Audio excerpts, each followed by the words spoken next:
they gave him a bat credit card? No!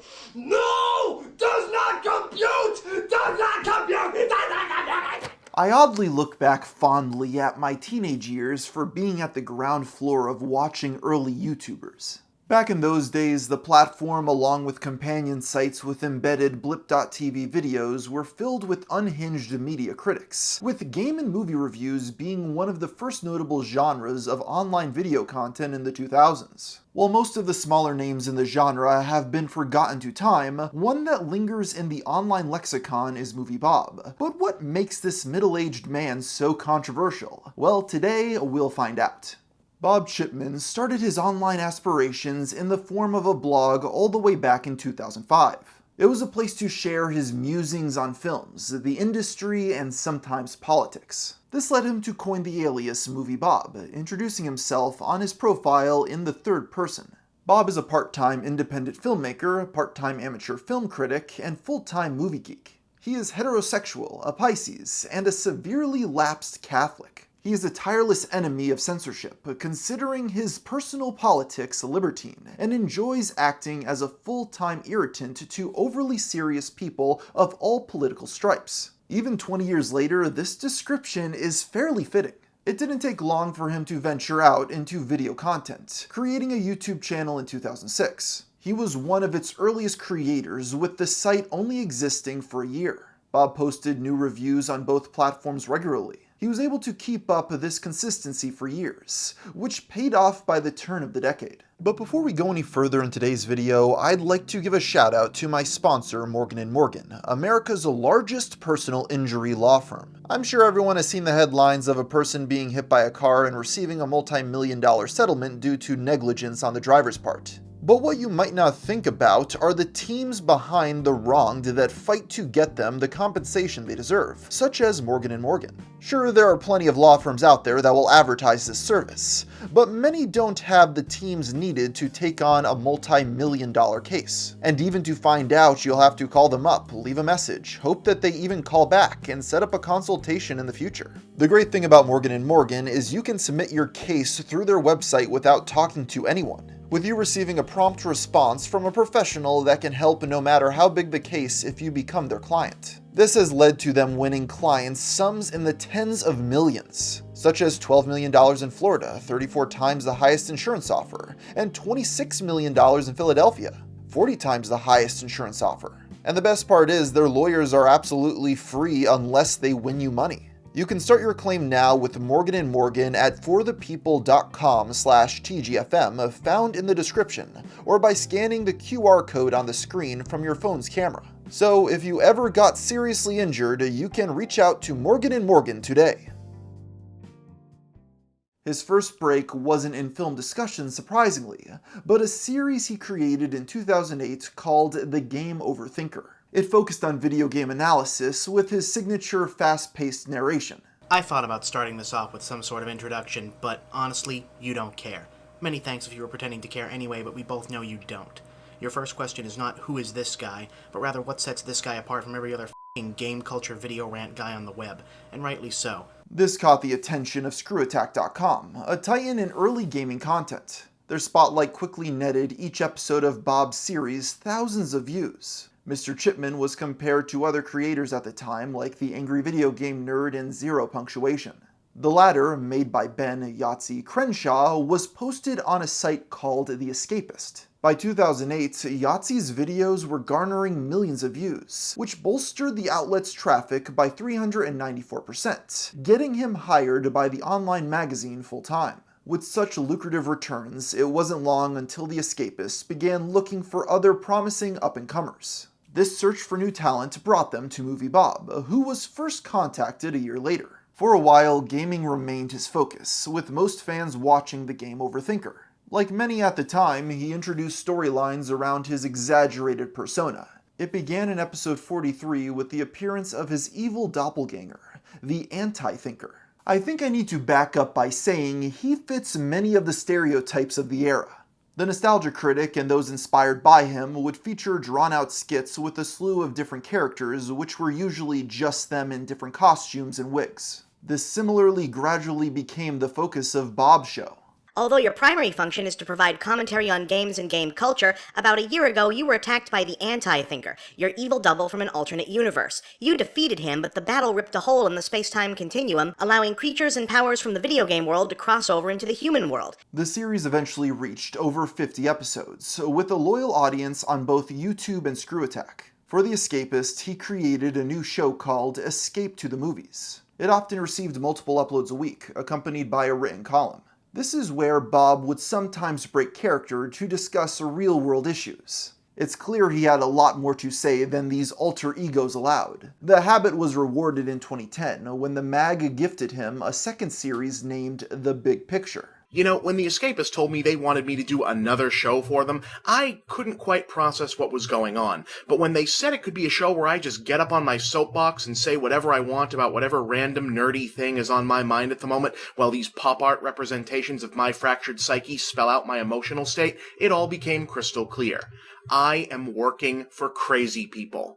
And it's awesome. This allowed him to rant about a broader range of topics, as well as be more personal with fans. Donald Trump pretending to run for president as a publicity stunt for his crappy reality show does not bother me. Rich idiots with no taste wasting their money pumps billions back into the economy. Always has. What does bother me is that the make-believe joke candidate isn't really acting or speaking all that differently from some of the real candidates. An early episode, Magneto Was Right, had Bob open up about his childhood. So, as a kid, I was bullied. Most severely in grade school, but still plenty in high school, just not as physically because I suddenly turned into one of the tallest in my class. I didn't react to it too well, even to the point of occasionally becoming a genuine scumbag myself in projection, something I regret to this very day. Straighter than Brad Majors, whiter than Billy Quizboy's business partner. What had my crime against the standing social order been? That led him to conclude the bullies were simply intimidated by his superiority. It's not just that they don't understand you, it's that they're intimidated by you. And your bullies aren't just wrong, you could make them pay for it. After all, the oppression of nerds by normals thing kinda ends once you're out of the cesspit of high school and into the adult world, right? Or does it? Think about the way the popular culture, even today, demonizes different people of extraordinary ability, particularly extraordinary intellect or outside the mainstream artistic vision. Bob then reveals he still desired revenge, and this torment had shaped his entire worldview to this very day. To say that I'm not over it would be an understatement. I don't think there's an aspect of my existence or psychology that isn't colored in some way by a lingering desire to somehow get back not only at all those who were cruel to me, but at the whole overriding social system that allowed it to happen in the first place, which I acknowledge is both sad and the worst possible way to deal with something like this, but whatever. Thankfully, he was now working his dream job writing about movies, video games, and comic books. However, these attitudes were scrutinized as he became more outspoken on politics. He started a show to discuss contemporary issues called American Bob. With some of his stated positions, it would be easy to label him left-wing. However, in a Q&A, he clarified his only alignment was whatever benefited him the most in the moment. Political affiliation, whatever benefits me or the smallest of stuff that me actually cares about most in any given situation. This wasn't just an offhand remark. He later went on record to state he literally didn't have any morals, as the idea didn't make sense to him. While he voted Democrat, he wasn't a liberal and felt, "We do not all matter equally or at all." It just logically made more sense to help others, so the subjugated wouldn't take revenge. While I'm accepting of natural selection and a chaotic universe, I'm also accepting of reality. Even if you were cold and inhuman enough to cut the disadvantaged, undereducated, homeless, mentally unwell, etc. loose from help to fend for themselves, it's not going to work. These people will not simply die off or disappear. The species is too resilient for that. They will survive. They will organize in one form or another, and they'll likely exact a certain amount of payback upon those who decided to cut them loose, which they will deserve. This talk of natural selection doesn't pair well with tweets like this from around the same time. There are days when my fondest wish is that eugenics hadn't been tainted as a science by racists and Nazis. You call them weekdays. There are times when I really hate that Jim Crow-era racists pretty much ruined the idea of intelligence tests for voting. I'm not a philosopher. What I want is a better world, moving forward. Whatever gets me there, within reason, is what I support. However, these specific remarks went unnoticed, with most of the backlash he received at the time being towards his stances on political correctness. Say something bigoted and hurtful, and if anyone calls you on it, no worries. Just accuse them of trying to enforce political correctness. Suddenly, they're the bad guys, and you're a mighty warrior for free speech. In 2013, Bob sided with feminist critic Anita Sarkeesian. He made a video praising tropes versus women, calling her detractors trolls and miscreants. Later that year, he attended one of her lectures in person. Behind all the digital fog, the reality is simply one more young woman who loves video games but simply wants what others have and take for granted, and what she concludes that games won't allow most women to do: love them unconditionally. This stance only strengthened with the start of a hashtag called Gamergate, an online movement meant to address ethics in video game journalism, or was a harassment campaign against women in gaming, depending on who you talk to. It was sparked by an affair between developer Zoe Quinn and five guys in the industry. Bob was firmly in the anti-camp, labeling it a harassment campaign against his colleagues. He then made a series of tweets lamenting that the fictional characters Mario and Link would be ashamed at what gamers had become. "We are supposed to be better than this. There's no Triforce of pettiness. There's no gym badge for hate. I look at how gamers treated Zoe Quinn, will continue to treat Sarkeesian, all of that. What would Mario and Link think of us? Our heroes should be ashamed of us. The next Smash Bros. Cinematic should be a bunch of iconic characters looking away in shame. We were supposed to be better than this, better than all of this." I just need to stop to swear he is not trolling in any of these statements. If that wasn't enough, Bob then feuded with Total Biscuit, a commentator that often criticized Anita and refused to condemn Gamergate. Thing I resent: lumping all gaming video reviewers and YouTubers in with Total Biscuit. Yeah, he's a clown, but there's a lot of good people in that field doing good work. Angry Joe is legit. Jim Sterling is legit. Screw Attack is legit. Many feminists f***ing love sex. This is where problems started to arise behind the scenes. You see, while Bob was aligned with most of the industry, the escapists weren't. They allowed discussions on their forums, and were sympathetic to the divisive campaign. A notable instance is when they platformed a dev that suggested hacking Zoe Quinn's email. In February 2015, the escapists declined to renew Bob's freelance contract, ending their near-decade-long professional relationship. His shows were to continue under new titles, namely The Big Screen and In Bob We Trust. The reason for his departure was unclear at the time, although he elaborated in a post 6 months later. I have in fact become a bit more enlightened as to opinions held and things said about me and my work. Persons, or perhaps just person, that I have naively considered friends or at least good faith business partners that leave me deeply suspicious about the circumstances of my departure, and profoundly disappointed in their behavior of persons. I'll leave it at that. It's unclear who this was, although an ex-contributor blamed the site's parent company Defy Media for its leanings. Bob was furious, vowing to never forget whoever had wronged him. I have nothing but hatred in my heart for every force and circumstance that led to its loss. That's probably a little immature, but it is what it is. I work hard to expel pain from my psyche, but the memories of people and things who have wronged me and mine I keep for a long, long time. This was followed by the end of The Game Overthinker, which concluded after its 100th episode. He was proud to have concluded the series on his own terms, the way he wanted to. It centered around him questioning his gamer identity, with a heavy focus on Gamergate. Consider what? I didn't start Gamergate or any of the other stupid outbursts that came before it. All I've ever tried to do is fight that mindset. No, you didn't create it. You only trained it and armed it. What are you talking about? Don't get snippy on me now, Overthinker. You're here to learn something, and this is it. The video attempts to examine how the gamer identity was formed in the first place, but the bizarre presentation only invited widespread ridicule. Nothing like hearing where Gamergate came from explained by a man who had no part in it yet somehow manages to feed its origins into his Messiah Complex video series. Meanwhile, Bob was in the process of releasing the MovieBob anthology. It was a collection of books he self-published over the years. The most notable was Super Mario Bros. 3 Brick by Brick. It's gone viral for several excerpts comparing notable gaming moments to world-changing historical events. The climactic reveal of Super Mario Bros. 3 is burned, no, seared into my memory, the way JFK's assassination was for my parents' generation, or the way 9/11 would be for mine a scant 12 years from then.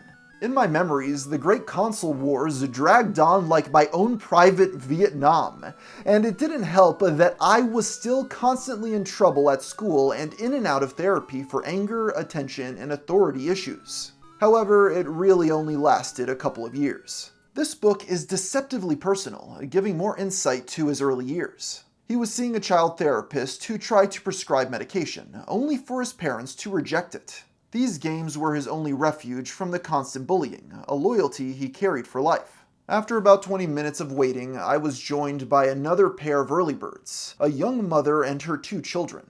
One was a boy of about 6 or 8, and the other was a toddler whose gender was undeterminable. I got the sense that we may have been there for the same thing, and I could tell this despite the fact that we only said hello to one another. Not by some psychic intuition, I stress, but because the boy was making it pretty clear. He was excitable to the point of bouncing, and his attire told the rest of the tale. Mario t-shirt, Mario baseball cap, a Mario backpack, even Mario sneakers. I looked down at him, smiled, nodded. He looked up at me, realizing, before I did honestly, that I also happened to be wearing a Mario shirt. One from my era, Super Mario Bros. 2 character select screen to be precise, with a look of quizzical surprise. This big older guy knows Mario 2? Yes I do, kid. Yes I do. His near fanaticism with the Japanese developer is undoubtedly apparent by now. When their magazine Nintendo Power shuttered in 2012, he held a full 12 minutes of silence to mourn its demise. It even assured viewers there is no joke coming, and to respect the end of an era.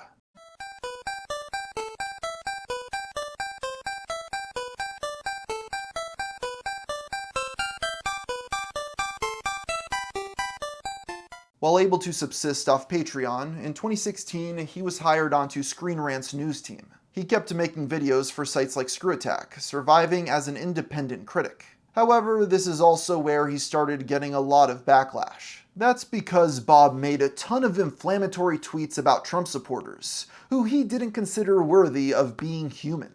If you voted Trump because you're disenfranchised, you've only proved that you deserve to be so. You're a failed human. All right-wing Americans are unsalvageable, failed humans. Reject them and push them out. His rhetoric focused on them being mediocre troglodytes, while asserting his own superiority. The best day that will ever happen to humanity will be the moment when physical strength becomes meaningless, and intellectual worth and creative vision become the only measures of human being to be considered. This led people to spam his replies with a photo of his old Mario costume. It was to the point that even other left-wingers were telling him to shut up. With that said, there was a brief show of unity following the death of Total Biscuit after a long battle of cancer. He was very respectful, which even his own ardent critics had to give him credit for. It may sound like the bare minimum, but you'd be surprised on the internet. Shortly after Bob was fired, the Escapist went through a series of layoffs from their parent Defy Media, which would eventually go bankrupt. By late 2017, its closure seemed imminent, being reduced to Yahtzee and a dwindling number of volunteers. That changed in 2018 with its purchase by Enthusiast Gaming. The new owners brought back former editor-in-chief Russ Pitts, who left in 2011 to co-found Polygon. He was tasked with a complete relaunch of the site. That started with the return of one of his good old friends, MovieBob. To commemorate this, Bob elaborated on his original departure. I would later be told second and third hand that said owner was at this point in contact with various fixtures in the right-wing alt-right media, names you'd know, and that talk of ousting me specifically had come up, but didn't initially happen because I was at that point producing a substantial amount of the site's still profitable content, as name creators and contributors had been fleeing amid the mess. Though, as I said, I can't confirm that firsthand myself, and it's not really germane anymore. It's worth emphasizing these are only allegations with no actual proof. This post also addressed his bizarre old tweets which had just resurfaced. He denied being a eugenicist, surmising that was an edgy bad joke. The context was his frustration at dealing with crowds and traffic. He then offered some insight to why he constantly picked fights on Twitter. Suffice to say, what's in my blood when it comes to any kind of conflict is, you hit me, I hit back. You tell me to fuck off, I tell you to fuck off. You talk about my mother, I talk about your mother. I apologize for the times I stepped over the line from giving jerks back what they gave and being a jerk myself. My aim going forward is to have less of that happening in general. Whatever the case, Bob was able to resume his series under their original mantles. Evidently, there was no expectation from the escapist to change his tone as he only used more extreme rhetoric. This led him to descend further in notoriety, and now seemingly advocating for violence.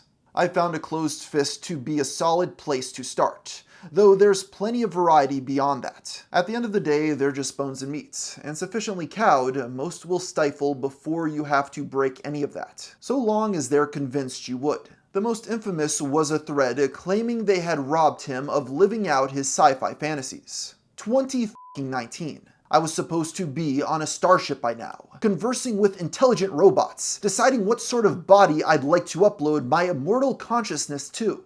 Instead, we're all still on this fucking rock, wondering how to placate the white working class. I'll never forgive the troglodytes who stole the future I earned to prolong their worthless existence. I'm out of patience. There's no worth in the backward people. They could all be Thanos from existence tomorrow, and we'd not lose a single person of value or decency.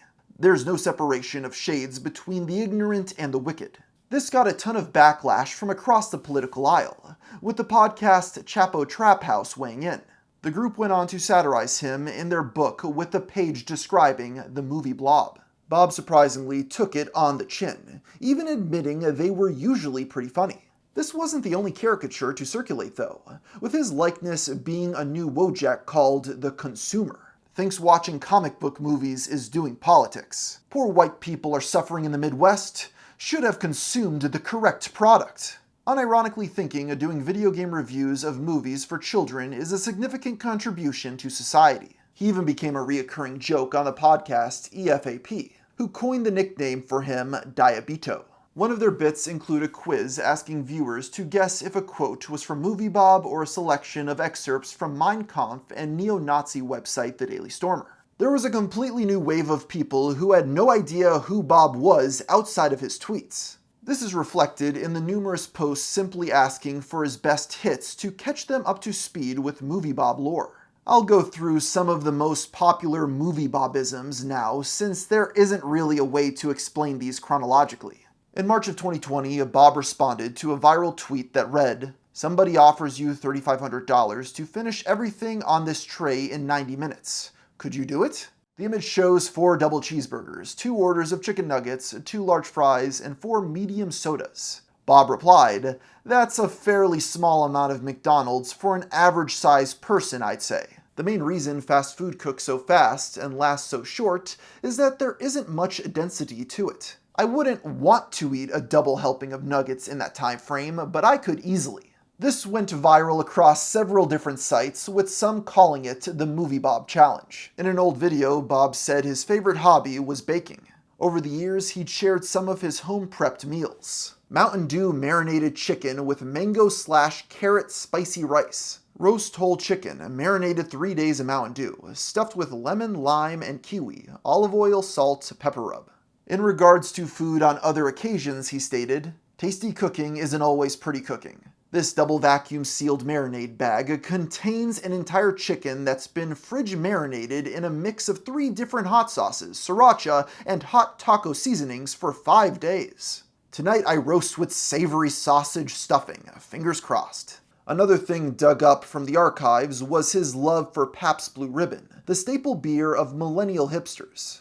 One photo shows he had accumulated enough empty cans to fill 2 trash bags. The rest were stored next to a window, approximately 84 in total. I mean, I'm a slob. I have a windowsill that I use to have empty beer cans. But even I know that floors are not shelves. When asked why he was hoarding them, he said it was for deposit money. This took a tragic turn when a gust of wind knocked 100 empty beverage cans all over the kitchen floor. The thing is, these tweets are separated by 5 years. So I have to ask myself if he had been accumulating them for all this time. There really is no end to this low-stakes absurdity, with the film critic constantly getting baited and ratioed. The most serious attempt to reason with him was from none other than HBomberGuy. He wrote a long post trying to change his mind on the subject of offshoring jobs, only to be dismissed entirely.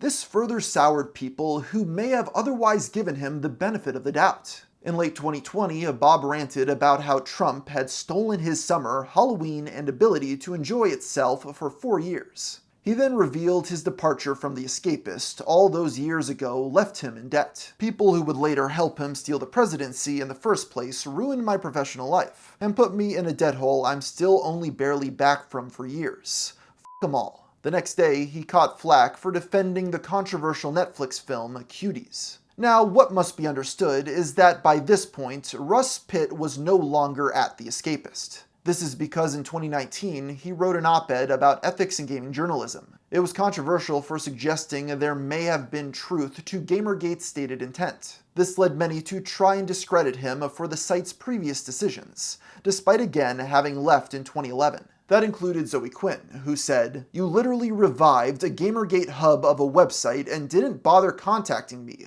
or anyone else I know who actually was at the center of Gamergate for this piece." Pitts responded, "Sorry Zoe, I genuinely thought you'd probably be over this being all about you. I'll be sure to check in next time." This received so much backlash that the article was removed and Pitts took a voluntary leave of absence. He was eventually replaced by Nick Calandra, their managing director of video. The reason all of this is important is because in late 2020, The Escapist once again chose not to renew their contract with MovieBob. An exact reason was never given, with only a pinned comment disavowing all the people celebrating his departure. Bob's statement implies it was simply business, as it didn't make financial sense for him anymore. Long story short and straight to the point, Enthusiast Gaming and The Escapist and MovieBob Productions have not renewed the contract by which my material was appearing once again on The Escapist for the last couple of years. Kind of a bummer on my end. I have to assume also on theirs. It's been a tough year for everyone. Business is business. This time around, they returned all the rights to his work, giving him complete control over his back catalog. That, at the very least, allowed him to re-upload old videos to his own channel. But it was only going to get worse for the ex-freelancer. On November 10th, YouTuber Lindsay Ellis joked about having a group chat.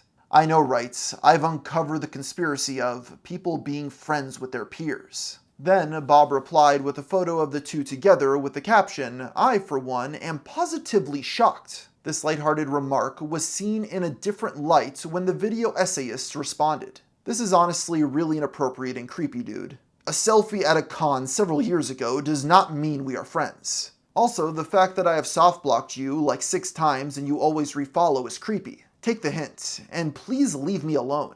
Bob tweeted he felt borderline gaslit before privating his account. The exchange quickly went viral, with the entire internet taking a moment to laugh from afar. Lindsay Ellis doubled down further, refusing to apologize before stating he had made her uncomfortable for years. "I'm not about to accept responsibility for any dog piles that happen as a result of me having to publicly tell him to leave me alone. I unfollowed him years ago because of how toxic he is. I slept on it a full 24 hours before I decided how to handle it. Even blocking him wasn't going to stop him from broadcasting to the world this delusion that he and I are friends, and I want it to be public that I don't condone the things he says. No, it's not okay." With all that, it wasn't long until Bob returned and went back to business as usual. It didn't seem to dissuade him from making tweets calling others man-children and incels. Ellis herself was cancelled a few months later for tweets about the Disney film Raya and the Last Dragon. The ultimately baseless accusations of racism led her to leave Twitter, with some using it to declare that Bob won. Lindsay later made a video addressing the scandal and cancel culture. That included an apology to MovieBob, regretting her actions after the entire ordeal. Like, one other person I owe an apology to is MovieBob. I told him on Twitter to leave me alone because he was acting like a creep by being overfamiliar and continually signaling to the world that we're friends, and he was acting like a creep, and we're not friends. but I would have never done that if I had known that the diet Nazis were going to turn that into a meme. Like, I don't like a lot of what he says on Twitter either, but please stop using my face to torture this man. Leave him alone. While it may seem like Bob was hitting a low point, that couldn't be further from the truth. In fact, later that year, he was hired by MatPat to write for Film Theory. This is because in 2019, he correctly predicted Wanda was going to be a villain in the MCU. Heck, one of our writers knew that Wanda was gonna be the villain back in 2019 before Endgame released and before he started working with us. True story, that theory of his is actually the reason that he's on the team now. Glad to have you with us, Bob. Somehow, after all this, Bob managed to achieve a bigger gig than he ever had before, being a staple writer of their channel to this very day. While Bob was riding high, writing videos loved by millions, in late 2023, The Escapists saw an exodus of talent, with Yahtzee resigning after 16 years. Their editor-in-chief was abruptly fired, leading the entire video team to resign. They ended up going independent together under the name Second Wind. Having lost the rights to Zero Punctuation, he rebranded to fully Ramblomatic. Bob weighed in to spit on the site's grave. It really is impressive that The Escapist continues to end up being bought and run by the dumbest and most evil melon farmers on the planet. This time even managing to chase off their OG, Defining Star. Just an incredible streak of blown second chances. And with that, we've reached the end of the story so far with MovieBob. At the end of the day, I surprisingly can't help but have a soft spot for Mr. Chipman.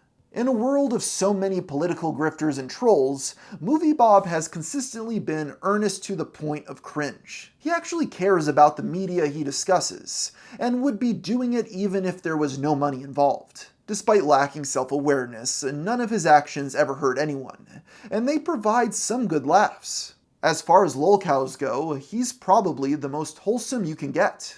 He's a leftover relic of an era where content creators worked for free, and has been able to hold on to a career even 20 years later, with some very competently written film theory scripts to this very day. So with that, I wish Bob the best, and will be eagerly awaiting his next hot take.